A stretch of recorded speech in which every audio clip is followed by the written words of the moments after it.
What's up, guys? Welcome back to Drugs and Stuff with David Stanley Crossland. I'm Scott McNally. All of our programming is brought to you by TrueNutrition.com. Check out Perry MD, Mountain Dog's intra-workout formula. Use our code ADVICES for some additional savings. What's up, Mr. David Stanley? How you doing? Christmas cabbage, how you doing too? Christmas cabbage is good. Yeah, how are you? As you can see, Christmas cabbage is a lot quieter. And shout out to whoever it was that's a Christmas cabbage fan. Can't remember his name. Who was it, Scott? Who was it that sent a message saying they were Team Christmas cabbage? I can't remember, but we did get that. He said, here for Christmas cabbage. Also, we got... Yes. We got this one, too. What's up with the beard? I don't know whether they're talking about your beard, my beard, or the fake beard. Yeah, I don't know. Well, mine's okay. You took it out of the impressive, but it's okay. You took it out of the little Brady things. Yeah, they get a bit scruffy after a while, so you need to. Obviously, Scott's beards is just awful. It's just all scruff. Looks like he should be dressed in cardboard. Yes. Guys, we've got Superdrol for our steroid profile of the week. We've got a bunch of questions. We kind of have like a case study question. Also, you had some terrible things to say about one of your clients, Dave. It says on a scale of 1 to 10, you called him annoying. You called him, and you also called him a sod. What's a sod? An annoying sod. Yeah, what's that? Well, sod has a couple of meanings. One is a piece of turf. Yeah, okay, I got that. Yeah, and the other one is just, I don't know how you describe sod. Not a nice word. It's not particularly offensive. Yeah. It's more of...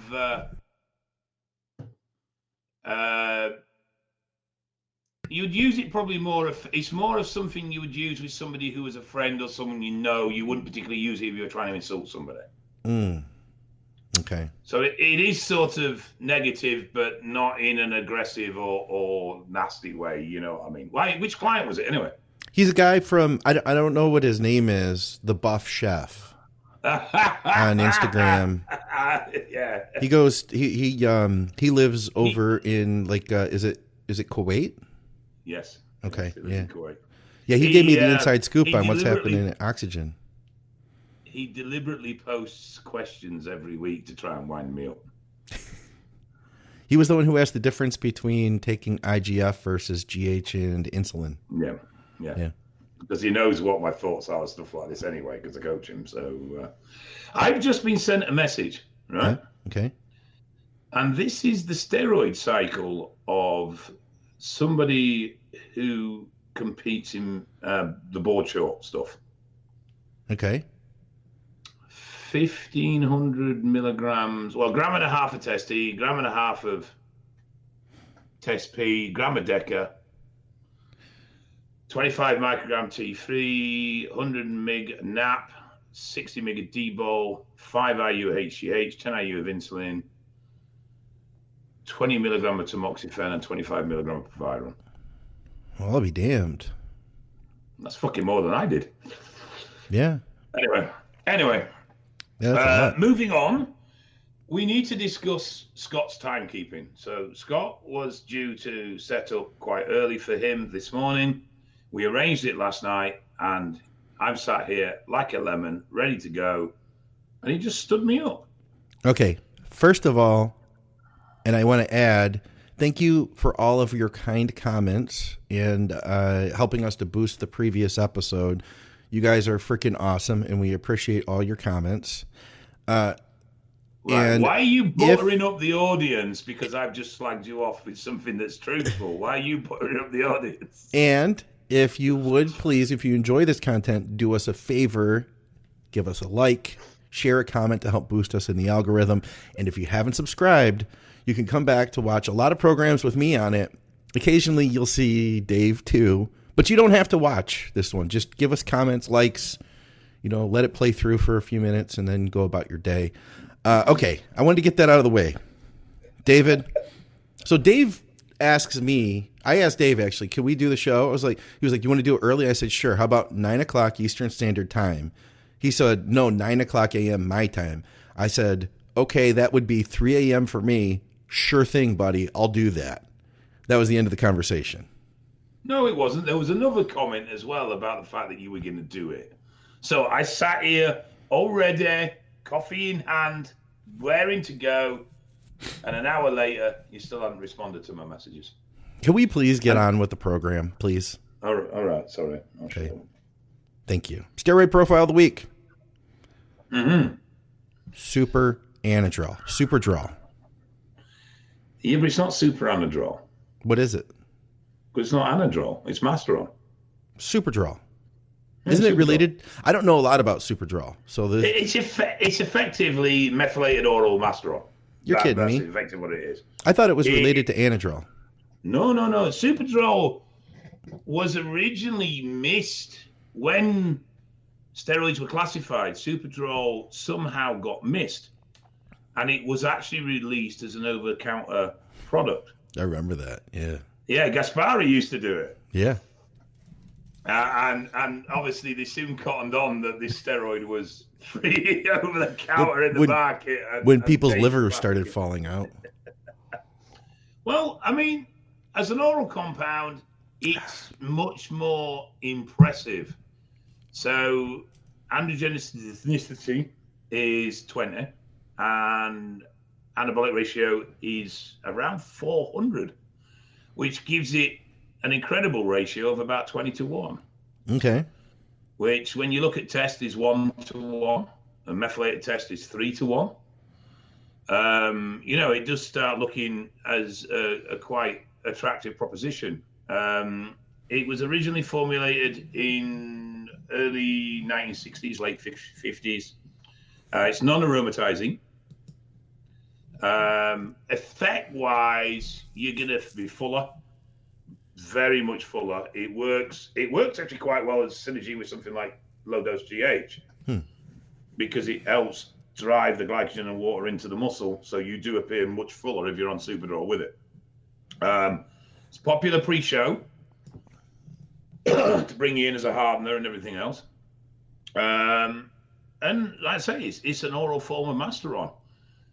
Like all oros, it gets a bit of a bad rap, and for some reason, and I don't know where this started from, but it had a reputation for being incredibly toxic, which is, that's the buff chef. It has had a reputation of being very, very toxic, which is a bit unfounded, really. It's not particularly any more toxic than any other oral. It's quite an effective compound. It does have a decent impact. I mean, people used to blow up back in the day from running Superdrol on its own. It regained popularity as a pro for a bit of a while, but I think it now sort of sits. I mean, I think a lot of people still don't regard Superdrol as a steroid and still think of it as a pro hormone. Yeah. I think so too. But it is actually a full-blown anabolic. Always has been. Now, I never got much out of the experience with this. I ran it once because, here's the thing is that as it became popular, I had just been getting into AAS. And I thought to myself, like, well, why use something over the counter when you got all this other good stuff? I was in that same boat. Thought of it more as the good stuff. Yeah, thought of it more as a pro hormone. I did try it sometime later. It absolutely destroyed my appetite. So I had never messed with it since. If I were to do it again, I would probably use it during a contest prep.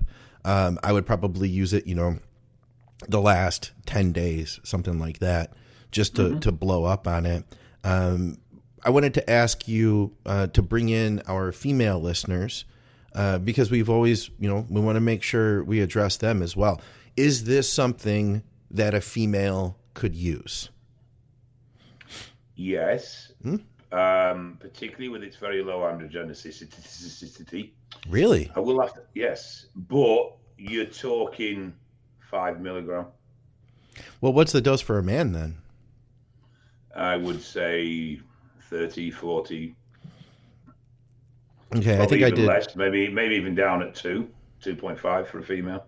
Yeah, I think I did 10 and then I went to 20 and my appetite was ruined at 20. So, but if a female were to use it, like, who are we talking here? Is this the bikini competitor who's trying to move up to figure? You're looking more towards figure trained into physique sort of end of female bodybuilding. At the end of the day, figures are soft, very soft. Well, bikini's an incredibly soft look, and more of a shape. You get into figure, you start to get a little bit harder. It's only when you start getting into trained and physique that you really get proper hardness and muscular, real good conditions. Well, that's how it should be anyway. So I wouldn't see estrol being used in a female unless they were sort of at the physique end of the competitive scale. Okay. You wouldn't see what being used? Estrol. What did you say? Superdrol. Estrol. Estrol? Estrol. Oh, I thought you were saying like estrol, like estrogen. No. I was like, I see.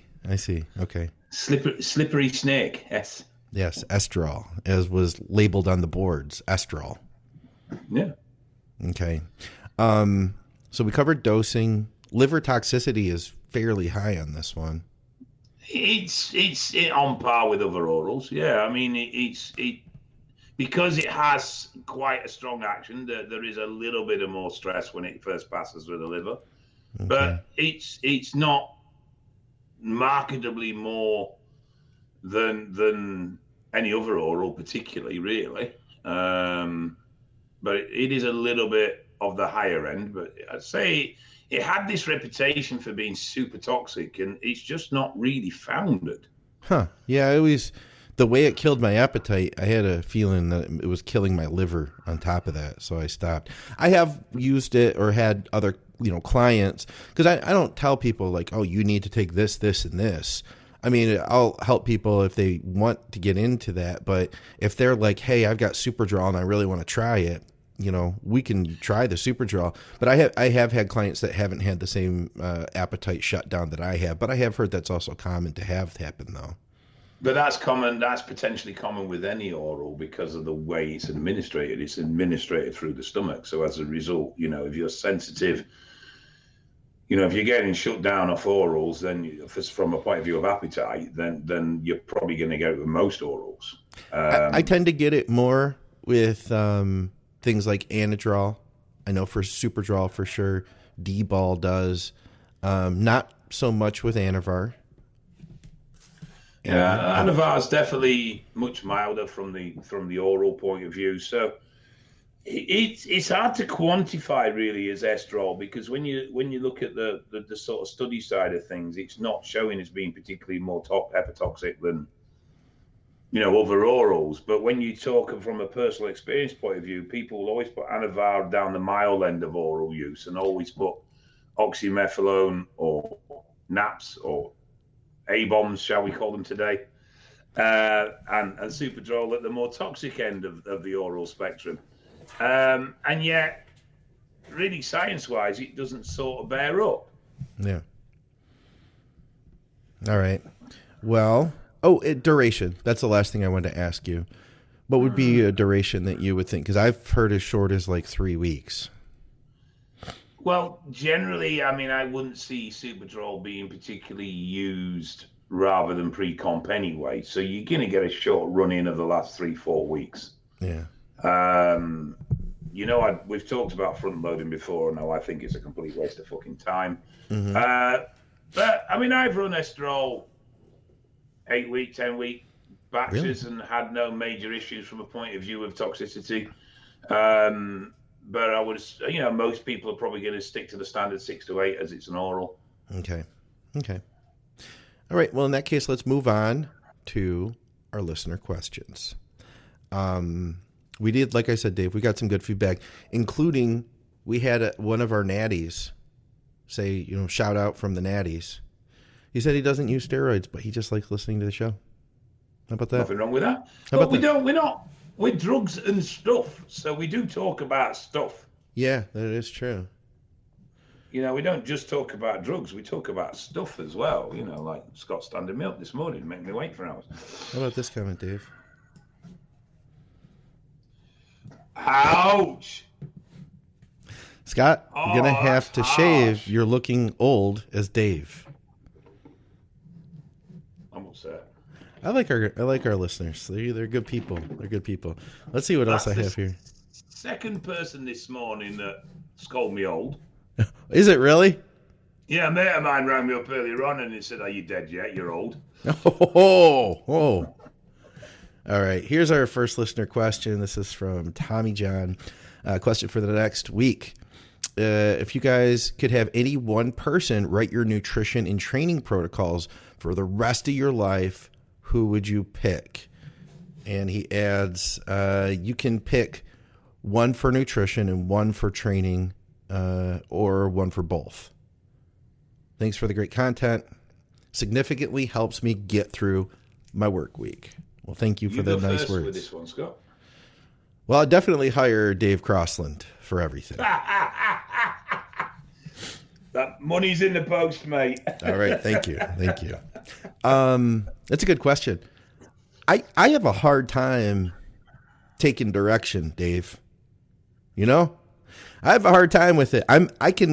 Here's okay. So the last time I dieted down contest wise, I got pretty close. Okay. And then I decided to just jump in a show because I felt like I was almost ready and I really wasn't ready enough. And then after that, I was like, you know what, fuck it. And I hired Shelby Starnes, who's a good friend of mine. Shelby's probably the quintessential coach at this point for females. Like, he knocks it out of the park. He doesn't even take male clients anymore. He put it out there like a couple of years ago. He's like, I don't want to work with men. He doesn't like working with bodybuilders. He was like, women for him are just easier. They're easier to get along with. They listen, less egos. And you know what too? He's lucky because, well, he charges a lot. If you come to Shelby, you're already like a high level client. You know what I mean? Mm-hmm. So you're probably someone who's going to like be buckled down and focused. I don't feel like I really would want to have somebody help me a ton year round because I've done this a long time. I know what to do, but I would like to have help for like that last 6 to 8 weeks to get that incredibly peeled look while staying full enough because, you know, we have a tendency of I'll push too hard, you know, is really what'll end up happening when I should have probably dialed back to maintain a little fullness. It's easier to just not have to think about it and put it in the hands of somebody you trust. So I would use a diet coach for that. And in that case, I since I'm familiar with Shelby, since we're really good friends, I would probably go with him. He will still work with me because I am his friend. And also for training, that's a tough one. So I trained, Shelby and I worked out together for about 5 years. I would say he was my training partner, but more so I was his training partner. And it was cool. I got to see him prep he always competed in the Chicago Pro every year. And so I got to watch that whole cycle and be a part of it. And oftentimes I would be dieting down too to do a show that same season. He was good friends with John Meadows at the time. John wrote all of his training. So we followed a ton of Mountain Dog stuff. Later, he hired Jordan Peters. And there was some similarities, but there was some differences. They worked on a plan together that would fit for Shelby, which was kind of like taking a lot of Mountain Dog style training, but then changing the way that we looked at the rep schemes and stuff. And basically more like a top set than back off set type thing. I like John's training, so I think he's got enough variation now. Like he could accommodate me. I would say that if I were to pick one person to go with training wise, it would probably be John Meadows, because I'm already familiar with it, and I think that it would serve me through different phases. Like right now, I want to gain a lot of size, and he could help me with that. Down the road, when I get older, I'm going to want to keep training hard, but it's going to be different. And he could help accommodate that too. Cause I think Mountain Dog training is really good for working around injuries and, you know, stuff like that. So I'd probably say John and Shelby would be my two. How about you? You know, I haven't got a clue. I've only ever worked with one coach and that was Milos. Oh yeah, that's right. I wasn't particularly enamored with that. Yeah. I mean, that may have been because I was expecting more than I should have done, because I've never worked with a coach before. Obviously, I didn't know, and I have my own coaching style. I don't know how that sits within other people's coaching styles. Mm-hmm. Training, let's start with diet and nutrition wise. Haven't got a Scooby. It's never been something that's particularly interested me. So I'd probably hire Scott. Yes. Yes. I got the job. I got the job. No, I honestly don't know, because it's not something I've ever looked at. I mean, I wouldn't be able to tell you who the top coaches are in the world now today. I haven't got a clue. I really haven't. Well, then let me fill you in. I'm right up there. In fact, right. I was going to work with Rami this past year, and I was like, I got a lot going on. I do this podcast. I record it every Tuesday with Dave. We put it out the next Monday. Why don't you, here's Chad's number. Get a hold of him. Plus, I'm holding out for Dave to hire me. That's what I told him. So honestly, I wouldn't know where I'd go. With regards to training, I don't think I could follow anyone else's programming. Yeah? No. I've spent so many years honing and training and changing and messing about with what I do. Yeah. That I think I've never stuck in a rut when it came to training. I spent a lot of time playing about till I found what worked for me. Yeah. And I think, I'm very comfortable in that point of view when it comes to being progressive with my training. There's people I'd like to train with. Yeah. Now that's a slightly different list. There is people I'd like to train with, some as now and some as in their prime. Yeah. I mean, I was lucky to not train with Ian Harrison, but I was lucky enough to have some involvement with Ian Harrison in the gym. And me and Ian have since done seminars together, and we have a very, surprisingly, because we haven't interacted in that way, we have an almost identical approach to training. Interesting. Which is something we've both developed in our own independent ways, but we came from the same areas, the same gyms, we knew the same people. Yeah. And yet, we do a seminar together, and we are pretty much saying exactly the same thing in the seminar when it came to styles of training and how to train. Ben P interests me a little bit. Okay. I've never really looked into his stuff in a big way. Ben Pekulski? I think he's probably gone too far down a certain road. I don't know if I could work with him. I feel like he's kind of arrogant. I don't know what he's like as a person. Yeah, I've no idea what he's like as a person, but he comes off different now. He comes off as real, I'm really open-minded, and I really want to learn. But I hear he's still Ben Pekulski. Ben, if you're watching, shout out to you, bro. I wouldn't mind spending some time in the gym with him and just bouncing ideas. Yeah.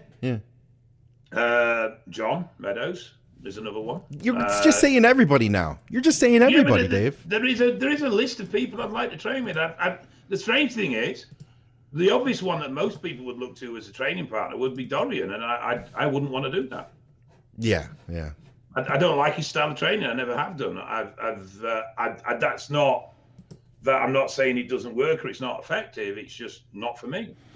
I would like to see him train in his prime, like basically watch Blood and Guts, but in person. That'd have been cool. So who out of all the bodybuilders throughout time would you like to either train with or be present when they trained? Oh, dude. And the viewers can throw people in it, because there's probably people we forget as well that we've just completely forgotten. Well, actually, let's throw that out there to the audience. For anybody who's watching this on YouTube, comment with who you would want to train with, because you're right. I'm probably not thinking of a lot of people. I'm going to go in a completely different direction, and I'll make this quick so we can get on to. We just got a comment here saying Serge Nubret. That's a good one. I would say I'm going to go all the way back to what's his name? For some reason the name is being blocked. Jack LaLanne. Okay. Just because it would be it would be like a true time hop. Yeah, it would. You know what I mean? Like to see what he did. It's not like I would learn a bunch about like tricks secrets I'm gonna use. Maybe I would. I don't know. But I bet I would just like to see the way Jack LaLanne trained. I was at LaPrinzi's gym in Portland, which it was all like original first generation Nautilus equipment. They had an Olympic pool out back, and I was told Jack LaLanne taught swimming lessons out back. I would love to have been there just to see what that was like, because it's so far behind like what we know. Like I can imagine what it was like during the pumping iron days, even because we have movie of that, you know. So, but yeah, I don't know. I'm gonna give you one name that's historic as well. Brutal Bertil Fox. Oh yeah. How about the Barbarian Brothers? That's what Darren says. I bet that would have been a laugh. I bet that would have been funny as well, because them two were definitely a pair of characters. Jean-Pierre Fuchs is another one that comes to mind. Yeah. Who's I don't know who this is. Mid-60s Bob Gaja? No, I don't either, actually. Well, if our people are watching this and they know who Bob Gaja is, they're going to start. Don't unfollow us, guys. Sorry. The buff chef says Dave Crossland in his prime. So that was like 20 years ago now. Yeah, that's a long time ago. Kidding. You know, no, seriously though, if you want to talk about me and my prime for training, it was when I was 24. Really? Yeah. Paul Borison, late 90s for Delts.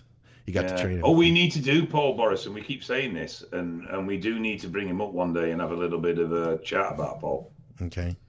Because Scott doesn't know anything about Paul Borison. We'll move on here then. Let's see. We got another question here.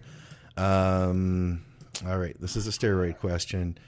Currently 4 weeks into my first cycle of 200 milligrams of EQ a week with 20 milliliters of D-ball and 20 milliliters of MK677. Just added in 76 milliliters of Tren to replace the EQ.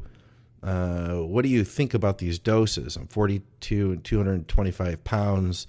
I also asked him, I said, hey, are you running any tests? And he said, no, should I? I'm waiting on my test EQ or test Tren Masteron blend. Should I get some T400? So there's a lot that we can go into here. First of all, I don't think he knows a lot about steroids. And that's not to knock on him, right? No. Strange for a first cycle not to have started with traditional test, as that's usually most people's go-to. I would never, ever be a fan of running more than one compound in a first cycle. Whatever you choose as that compound is down to you, but for most people, I would suggest test. Just for the simple reason is so you can learn how each individual drug affects you. So once you've done a test-only cycle, you know how test affects you. If you add a compound to that and things change, you know those changes are coming from that new compound. Yeah. There is an irony about adding Tren, but wanting to avoid side effects. Now, granted, the Tren is low dosage, so I presume at 76 milligram, it's a copy parabolan, because that's their sort of dosing, isn't it? So I would assume that's the reason for that. 20 mg of MK66, there's nothing wrong dose-wise with that. That would be about where you would run it. The 20 mg D-ball seems a bit on the low side, but it is a third cycle. But I don't understand why you start a third cycle on Bolderone and Dianabol. I mean, obviously he's looked at them for some way and come to some reasoning behind that choice of drugs. So it'd be interesting to know why he picked the drugs he picked. Yeah. If he goes back a couple episodes ago, we did the main topic, it says, is steroid stacks. It was 2 episodes ago. And we talk about basically the foundations of building a cycle. I think, see that water Dave has? He made me go get a glass. I got real thirsty looking at all that ice in there. I think that dialing all this back, like you said, Dave, all these different drugs, if you were to get side effects, you don't know where they're coming from. I think make it simple. If you were to do 400 milligrams, 500 milligrams of just testosterone, long-acting test E, test SIP, and make sure that your estrogen was in control, you would make some substantial gains. Versus all of this, 4 weeks in, he's already dropping. Like the EQ hasn't even completely built up in his blood yet, you know. And then he drops it. He's 4 weeks in on EQ. The EQ is like just now getting good. So I think he needs to kind of step back, you know, and look at what a steroid ester is and how that's going to affect the drug. As well as like the compound choices. It's a lot going on here that's going to make it needlessly confusing. Just keep it simple, particularly on your first few cycles. I mean, you know, at 42, he'd probably get a decent whack off 300 megatest a week. Oh, yeah, absolutely. You know, because of the fact that at 42, his test levels are going to be starting to go on the lower side of things. They're going to start to be on their way down. They're not going to be super low or anything, but they're definitely not going to be, you know, 24, 25-year-old prime either. Yeah. But yeah, I find tren a strange choice if you're concerned about side effects, even in a low dose. Yeah. All right. Let me see what else we've got going on here. So, I do have a question. This was a private message question. Young guy who wanted to stay anonymous. And basically, he just finished up a cut cycle 4 weeks ago. I believe he's 21 years old. He made some really good progress. He's getting ready. Now he did his PCT, but it's basically still fresh. Let's see. He started gear at 20. He's 22 now. His main question was, you know, how does he begin reversing out of this? How does he begin the muscle building process? And he wanted to specifically talk about drugs too. I'm a bit confused. So he's been using for 2 years. Is that 2 years continuously? Well, I don't think so, because he said he did PCT. Right. A lot of texts here, so I'm not sure. I don't want to sound insulting, but this is probably me that's not understanding what's being said. But that came across that he'd been using steroids for 2 years, but now he wants to learn how to train to build muscle. Well, or is it just from a drug point of view, he's wanting to know what's effective for building muscle? Basically, so he finished post-cycle a month ago. And now he wants to begin adding food back in and growing. He doesn't know, should he just hammer everything all at once and slam a bunch of drugs on it? Or how should he handle this? Having just finished post-cycle therapy a month ago, he's 22 years old, has had a few cycles under his belt now. He got into really good shape, by the way. He sent some progress pictures. And so he did make progress. The cycle he's just done, was this a cutting phase where he's got into shape? Exactly. Right. So he's in very good condition now. Yeah. So that makes a bit more sense. Right. 4 weeks post-PCT, first thing I would do is bloods. You want to see if you've recovered. You want to see where you are hormonally. You think he's going to be recovered at this stage? I don't know, but we won't know till we look, do you? At the end of the day, it takes about 4 weeks for the drug impacts to go. So what you're looking at that point is, you know, what your body's capable of producing at that point. Now, that can still improve from that point, but you then have to make a decision based on what you're seeing. Do you hold off going on another cycle because you want to allow more recovery? Yeah. Or is it at a point where it's like, I'm at 7, I ain't recovering? We need to convert this as well, and I'll have to get a little thing up on screen so that American viewers can. Yeah, we got that comment. Somebody said when you throw out those UK numbers, can we also please convert that? I don't know how to convert that. That's probably a couple of hundred NGDL, if that. Oh, so low. Yeah, it's low. So, if he's down there, then there's not going to be a great deal of recovery moving forward. Yeah. And he may potentially have to look at either, depending on how he wants to approach it, another PCT, triptorelin, or obviously looking at TRT. Off the back of a diet, I would maximize the natural rebound in the sense of putting food back in and running with that. Yeah. And then look to drop the drugs when things start to stall. So for me, it would be do a reverse diet, out of the cut, push the training hard, keep the drugs at bay. Obviously, monitor your own hormones, because if they are on the arse, you're going to start having problems. So make sure at least your hormone levels are where they need to be from a point of view of natural levels. And then as the weight gain and the strength gain and the progress muscularly starts to stall a little bit, then you can start to consider dropping some chemical advantage in. Yeah. If he isn't sure how he wants to reverse, it's hard to throw out numbers because we haven't dieted him down. We don't know, what he can handle. One guy, we might be able to say, hey, let's throw 200 carbs in, right away and just run with it. Another guy, we might say, hey, let's add in, a cup of rice per day and see, everybody's different. So if you wanted to be conservative, you could add in a small amount, 30 grams of carbs, then give it a week and see how you respond, and then, repeat as desired, Yeah, that's sort of how I approach it anyway, is it's small but continuous and steady increases. So it's very rare I'll bump a client's food up by, say, 50 grams or, more of carbs. It will be small amounts. It will be small amounts. I mean, literally 10 grams more of rice in that meal, 30, 40 grams more of potatoes in that meal. And that's all it will be. And then we just monitor and, 3-4 days later, I'm still starving.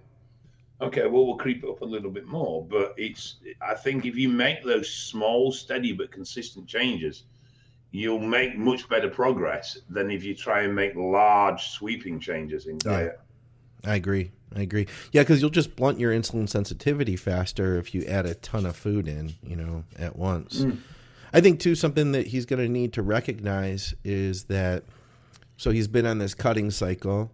You're going to look, Betsy, Dave's going to make me kick you out of here if you keep making noise.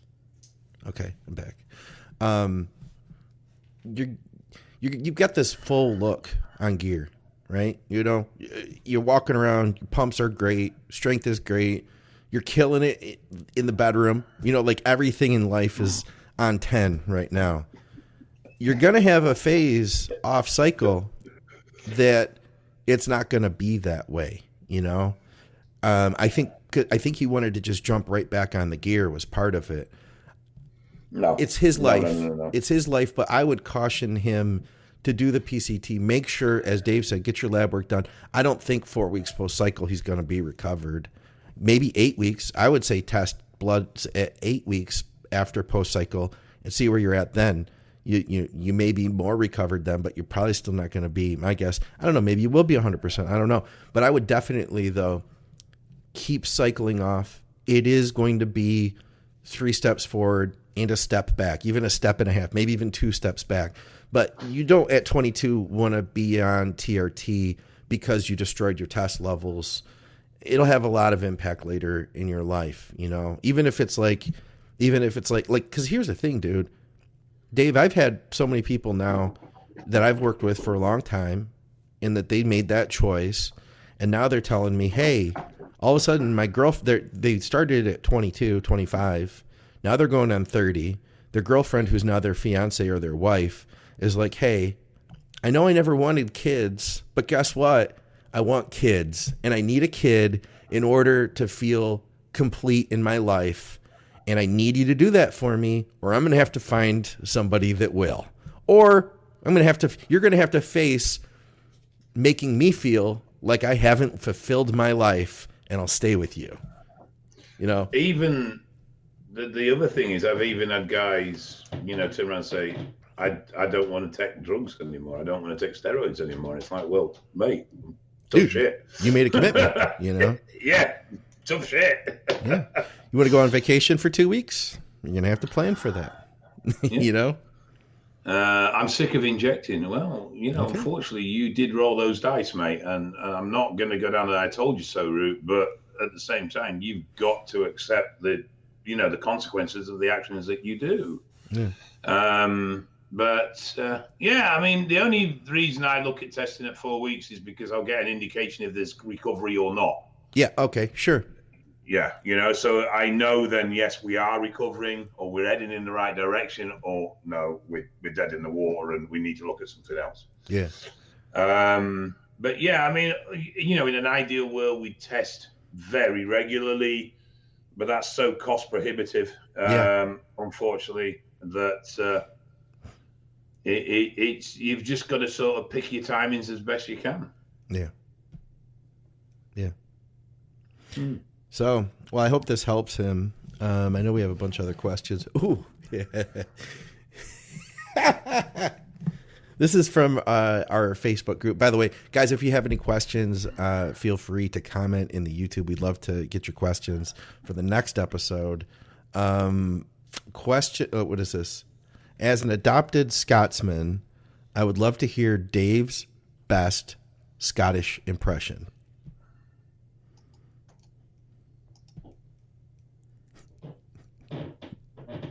Now, the question here is, having spent quite a bit of time in Scotland over the years, there is a very broad range between accents.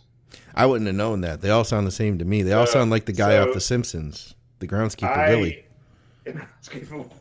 I remember having a conversation with a gentleman in Scotland who was directing me. Mm-hmm. And this is what I heard. And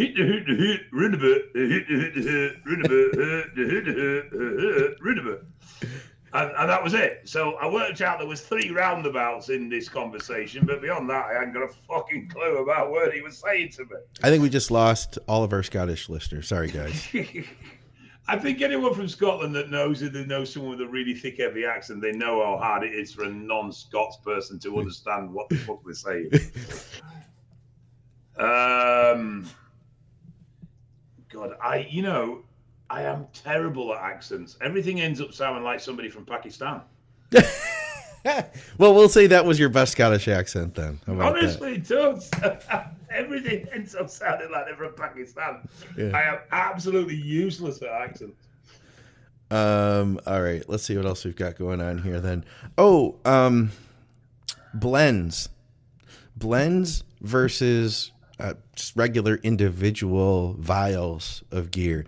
You see the Test Trend Masteron blend. You see the EQ Test blend, Deca Test blend. What do you think of blends versus individuals? There's several elements to this. So let's deal with quality to start with. Mm-hmm. Generally, in my experience, you're much more likely to get an underdosed product or a product missing a compound if it's a blend. You know this because you've seen the results. I've seen a lot of the testing results, yeah. So it is much more common in the blends to see something missing, both oral and injectable blends. They are, though, very cost effective. And as a result, I can understand why someone wanting to, at the end of the day, we all have financial restrictions. And yeah, you can sit there and say, well, you shouldn't fucking take them if you can't afford them. But let's be realistic. It's no harm in looking at a blend because it saves you $35, $40, $50, whatever it would be, or pounds for that matter, because you're not having to buy the individual compounds. Yeah. The downside of that is that you are stuck at the ratios at which that lab sets it. Yeah. And that means that if things do go slightly array, you are then having to look at adding a compound from another sort of, another compound, or should I say another vial. So say, for argument's sake, this is where I'm going. So say, for instance, you've got Test Trend Mast, and you feel, I need a bit more test in this. I'm struggling, I need a bit more test. Then you have to go get another test and start using that. Where if single vials, you could obviously adjust the doses independently of each other. Yeah. Or if you find that, the trend in that dosing is a little bit high, you could do with 50 mg lower because you're just a bit sensitive to trend, then you can't adjust that dose in a blend. You then have to either stop using the blend and go individual units. So they from a budget point of view, they're brilliant. From an injection site point of view, they're brilliant because it's just one site. Yeah. But they are more notorious for quality issues, and you don't have that flexibility and variability to be able to control the cycle as accurately as you possibly would want to. But in single vials, you're going to be doing a lot more injection. Yeah, I'm right with you. I'm right with you. I will say too, the one time I got an infection was from a blend, and it's because it was very high dose. And then smart me, I took 2 cc's of it, so it basically effectively put like a gram of gear into my quad in 2 cc's. Ouch! No wonder it happened. Yeah, fuck me, that should have hurt. Oh yeah, it hurt for a while, month maybe. Okay. Oh, we had one here about testing your gear. 2 questions for the next drugs and stuff. This is from Matt Marshall, a founding member of the Advices Radio Think Big group over on Facebook. We get questions too, like, hey guys, where can I ask questions? As I mentioned, you can ask on the YouTube, comment on the latest episode, or you can join the Facebook group Advices Radio and Think Big Bodybuilding Media. Okay, 2 questions for the next episode of Drugs and Stuff. What does Dave Crossland think about the accuracy of the Roid test kit that Palumbo promotes? That's the Bill Llewellyn test. And what is the best way for end users to test their gear? HLPC. Wait, what? HLPC. That's where you go? Yeah. The problem with the Roid test is, firstly, let's look at the accuracy of the test. So one of the problems is it's a colored-coded bar. Yeah.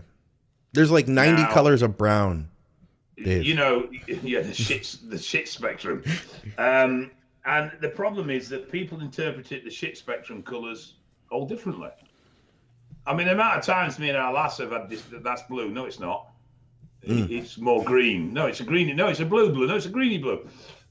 And that's the first problem, is that you're going to have that visual problem of matching.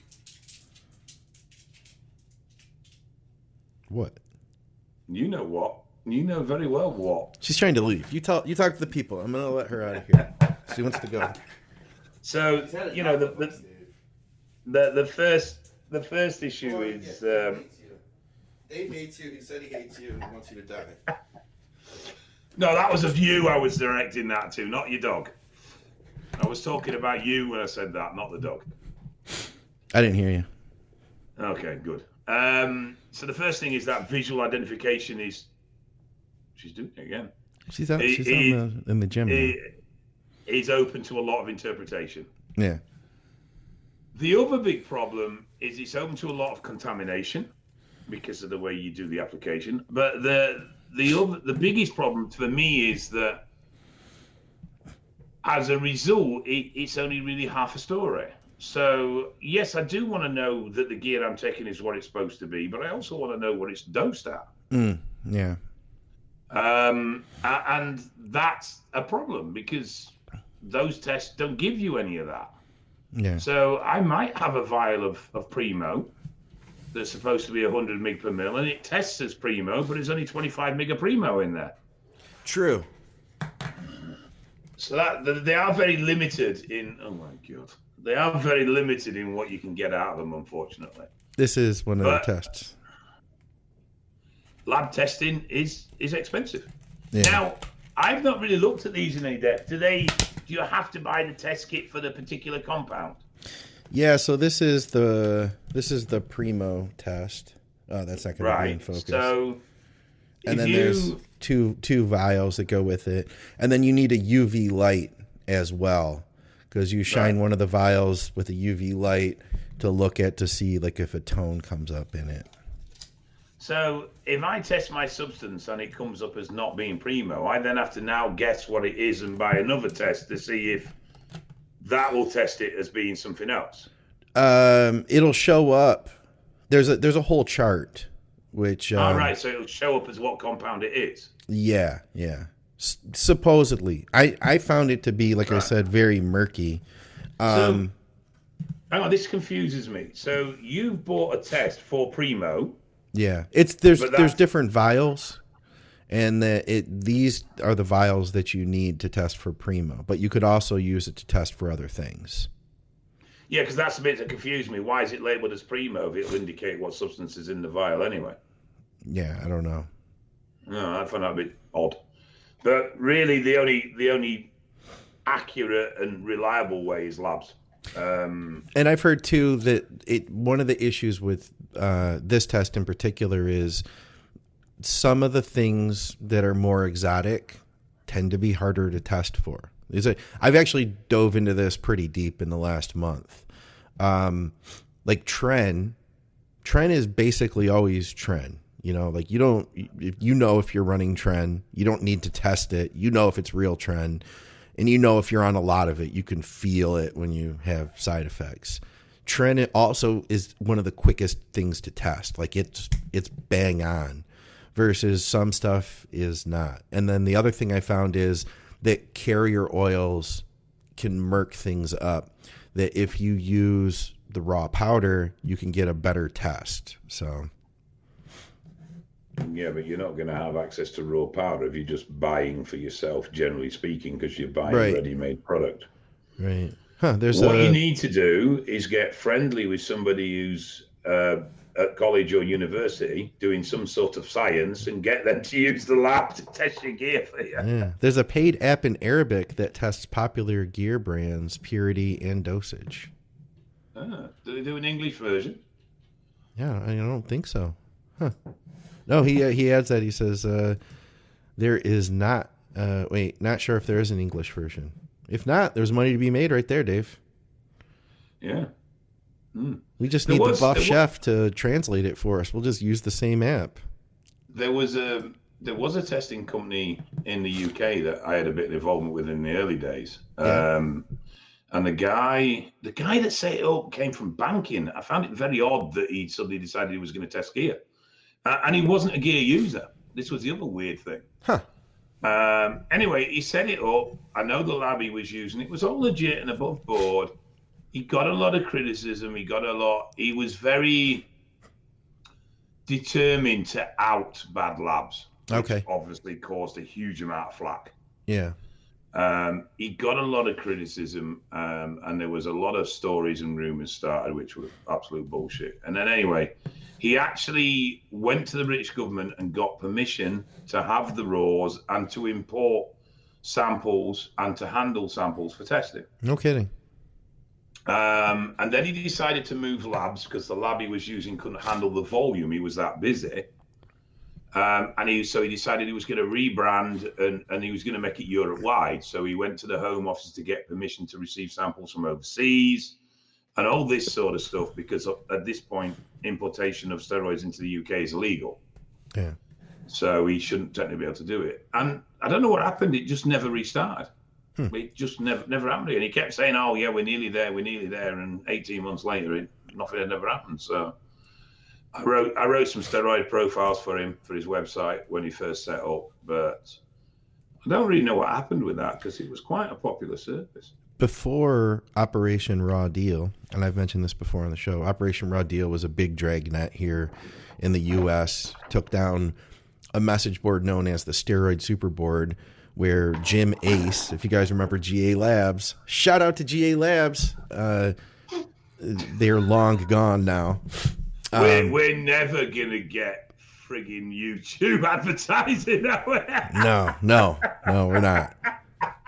With that boat sailed, Dave. Unless we were to clean our acts up and we could talk about like the calories in apples or something. Like if you guys know we sold out, if you come back and we're like, hey guys, today we're going to show you 5 tips on how to make celery taste great on drugs and stuff.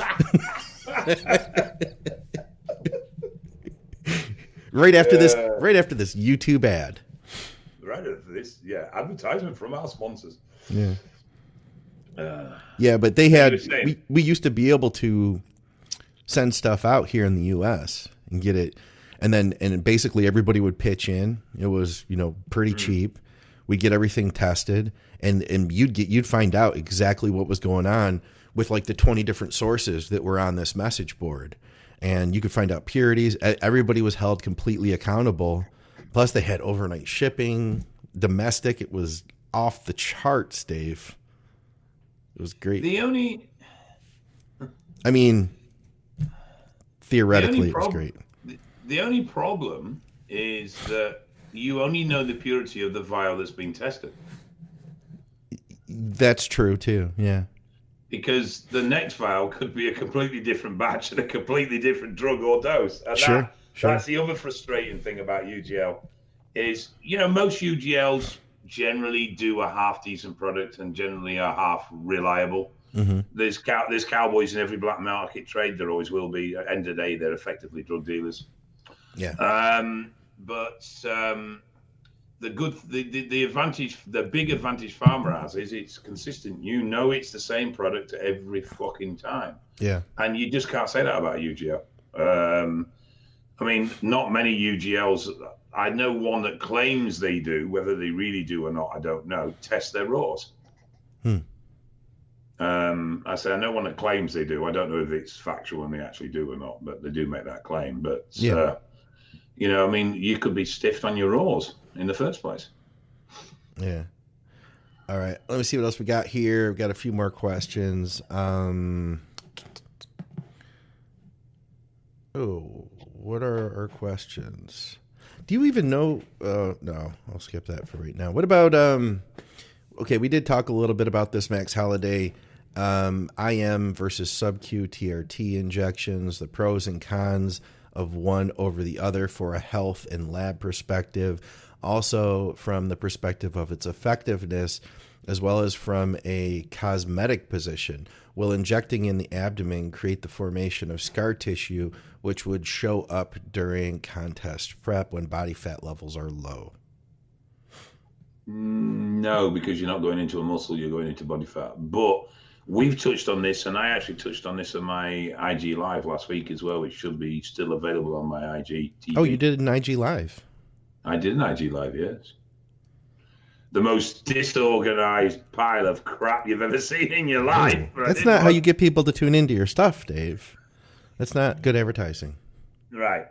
I'm old. I don't understand how Instagram works. I can't work it very well. And you get this screen, and it's just a fucking bombardment of questions scrolling down, and I can't keep on top. So I was asking people to use the question button. Yeah. But say that word again. The question what? Button. Button. Button. Button. Button. Button, lad. Button. Use the question button. Yeah, lad. That does well then. That does. Yeah. So. That fucked you up, didn't it? Yeah, I didn't even know what you said. I just tried to be polite and smile. What the fuck did he say? Just tried to be polite and smile at that one. So, yeah, TRT, though, we did discuss this. Anything we wanted to add to that, though? I mean, scar tissue, you said no. Not really, because scar tissue comes when you're going through muscular tissue more than when you're going through fat. Yeah. Fat cells are going to deflate anyway. You're going to reduce your fat cell in that area. So, obviously, there's not really going to be... You could get a little bit, I suppose, of hardening and toughening of the skin. Yeah. Which would potentially affect... But you don't have to go in the stomach. You can actually go on the pant crease line. Oh. And go in there. And just pinch the skin there and go under the skin there. I've done sub-Q here on the stomach. I've done it in the love handle even. Yeah. I've got big ones of them. Kane Batista says we need a weekly question by Dave. I don't think I like that idea. That's not a good idea. Why not? I don't like to turn the helm over to you. Was I horrible to you? No, you were not. You asked very nice questions. Or is it just because you're a control freak and you can't let go? You asked very nice questions, Dave, and it was fun to talk a little bit about myself. Oh, we had one on the live feed here. Let's see, here it is. Oh, what's the worst date either of you have been on? Oh, wow. Oh, fuck. This is from Walter. God. Shout out to Walter. He still has his Transformer bar, which I still don't have mine. This is going to be a weekly fucking thing. Walter and his fucking Transformer bar, you son of a bitch. I hate you.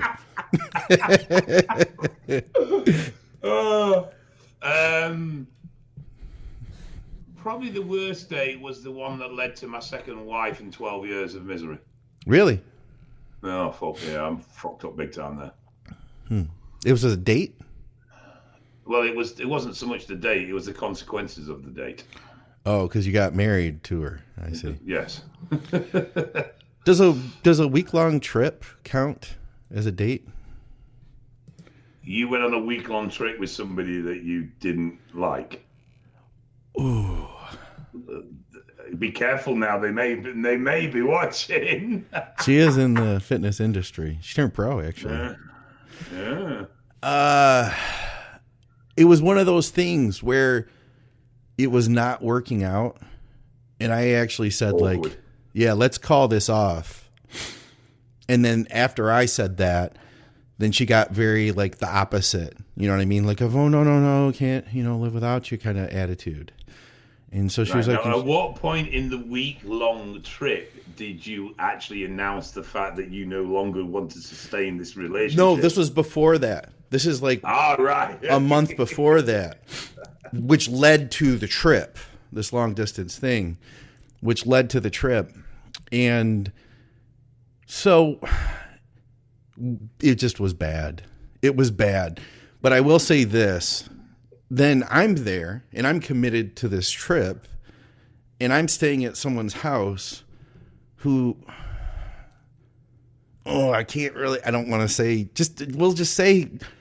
we'll say had a history of domestic stuff, and I had to leave with like 2 days left in the trip.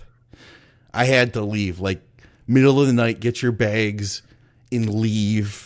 Walk away from it, and I got chased down the street. It was not good. It was not good. So the domestic incidents were involving not you, but involving your host. Yes. Previous.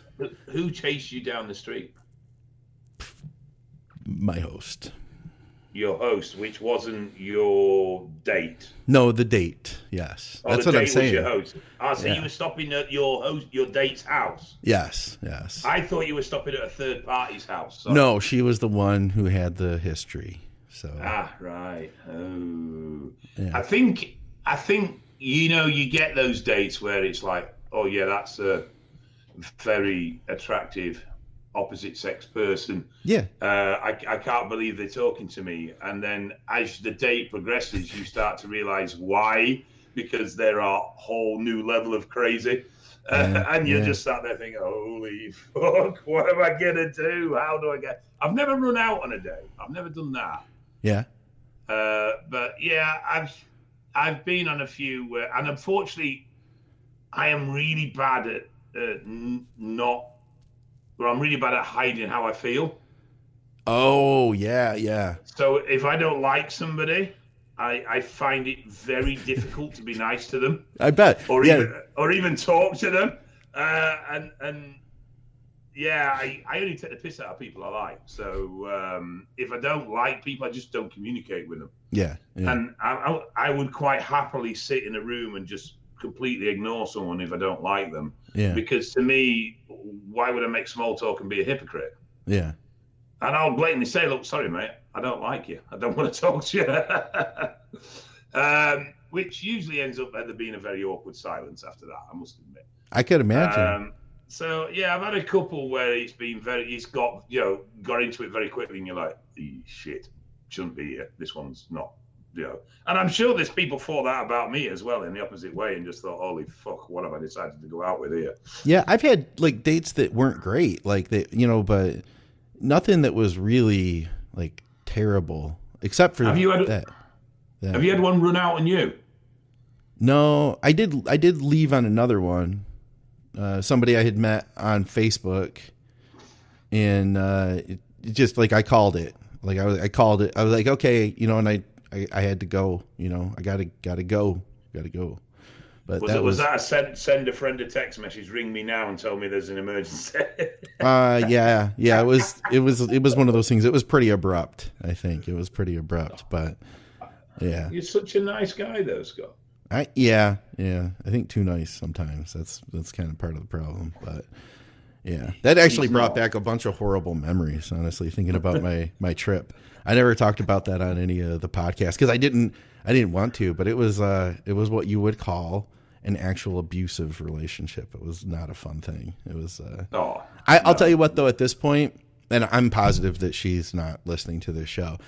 There was a point where like I felt anger about that, but at this point, I honestly just feel bad. Like I feel like, and I don't think anybody knows who I'm talking about on this program, but I feel bad. Like you get to a point where you feel like, damn, that's just who you are, and I can get out of that situation, but you have to live with that for the rest of your life because it's who you are.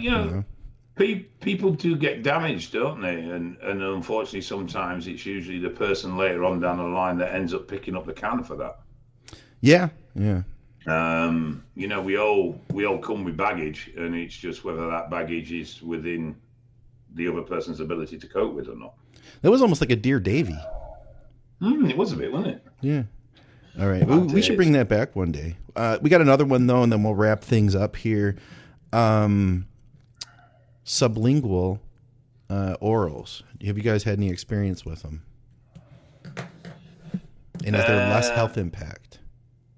The only thing that you're going to avoid with a sublingual is impact on the stomach. You're not going to avoid liver impact because it's still going to do first pass. So I do remember years ago there being some OTC drops, and I'm talking years ago. I would have been 17. I can't remember what they were, and you had to drop them underneath your tongue, and they tasted like absolute shit. Gasoline. And you'd be and just like thinking, God, I wish this would go away. It tastes so fucking horrible. Yeah. But when you were, well, I don't know so much now, but definitely when I was 17, if you'd have told me to lick dog shit and it'd have made me grow, I'd have probably done it. Sure. I don't know if people are like that anymore. They're like the protein powders that we used to drink when we were kids were the worst. It was like flour in water. Now it's got to have like the best flavor. And I sound like an old person saying that, but we used to take anything if it would work. Do you remember, like, we used to take liver tablets? That was before my time, but I know people that have. Yeah, take 1,000 tablets. And they used to repeat on you something awful, so your breath stank for the rest of the day. I used Sublingual Anavar. It was from a pharmacy, actually. Mm-hmm. Yeah, they're little cubes, 50 milligram cubes. I actually have some left, but they're legit pharmaceutical prescribed. And you just put it under your tongue. It kind of had it was a wax basically, and it had like a mint flavor too, and it would dissolve. Scott, yeah, how big is your spare drugs box? There used to be a few, like little boxes. You seem to have like a lot of. I've got some of that left over, and I'm just imagining you've got this trunk. The trunk, spare drug trunk with stuff. No, I don't think I have those left over. They're gone. Now he retracts very quickly. Yeah. So, but yeah, I used those. I don't know if they really are going to be any different. I mean, so technically, sublingual, everything that would be under those capillaries that are close to the skin under your tongue, they're going to help you to absorb that directly into your bloodstream versus passing through digestion. So technically, yes, it would be avoiding digestion to an extent, but how much of that is really going to go sublingual? I don't think that 100% of it is. You are still going to digest some of that orally. What's under the tongue? Capillaries, like close to the skin, carrying blood. You mean capillaries? Capillaries. That's not even a word, Dave.